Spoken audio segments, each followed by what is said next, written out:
Mesdames et messieurs, quand on nous demande de résoudre une équation dans n, c'est-à-dire les solutions de cette équation doivent être des nombres entiers naturels, des nombres que vous et moi utilisons depuis l'enfance pour compter les objets.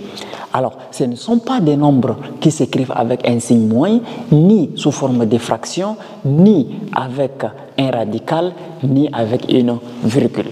Nous avons ici une équation dont on nous demande de résoudre dans n.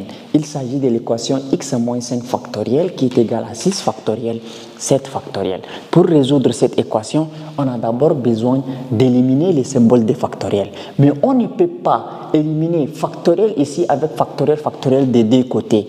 Il faut d'abord transformer les 6 factoriels, 7 factoriel là, en un seul nombre qui a factoriel.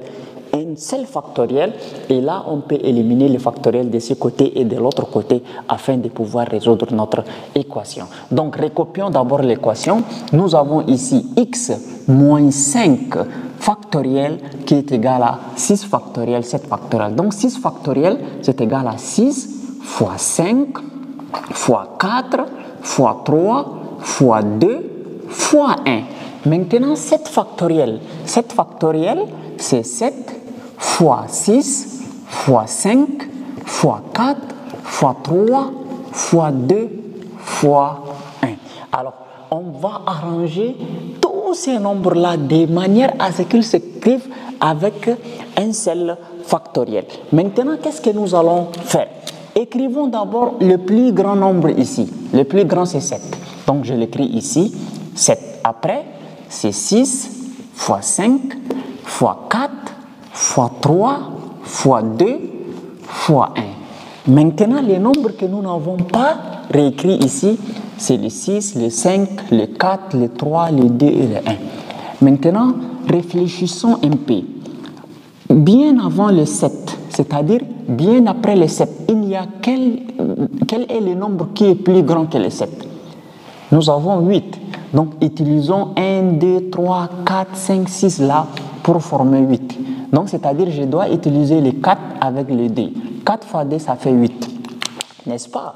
Donc, ici, je vais écrire 8 fois 7 fois 6 fois 5 fois 4 fois 3 fois 2. Maintenant, les nombres plus grands que 8, c'est 9. On a déjà ici utilisé les 2. On a déjà utilisé les 4. Maintenant, pour former 9, on doit utiliser les 6 et les 3. C'est-à-dire le 6 est égal à 3 fois 2. Et le 3 qui est là, donc fois 3. Donc c'est-à-dire que là, dans le 6, il y a 3. Et on a un autre 3 qui est ici. 3 fois 3, ça va donner 9. Donc ça nous donne 9 ici. N'est-ce pas? Mais rappelez-vous qu'il reste encore 2. N'est-ce pas? Donc ici, je vais éliminer les 3 avec les 6. Donc, qu'est-ce qui reste? Il reste ici 2 et ici, il reste 5. Vous savez que 2 fois 5 donne 10. Et le nombre qui vient juste avant, après le 9, c'est 10. Donc, 10. Donc, 5 fois 2 fois 1, ça nous donne 10. Et vous constatez qu'ici, nous avons obtenu 10 fois 9 fois 8 fois 7 fois 6 fois 5 fois 4 fois 3 fois 2 fois 1. Maintenant, tout ça, ça nous donne factoriel 10. Donc ici, on va dire que c'est égal à factoriel 10, qui est égal à x moins 5 factoriel. Bien, maintenant ici, je vais éliminer les factoriels, il n'y a pas de problème. Donc je vais avoir x moins 5 qui est égal à 10. Maintenant, je vais déplacer les moins 5 de ce côté, donc je vais avoir x qui est égal à 10 plus 5, ce qui veut dire x qui est égal à 15. Donc la solution à notre équation là, c'est S des solutions qui nous donne 15.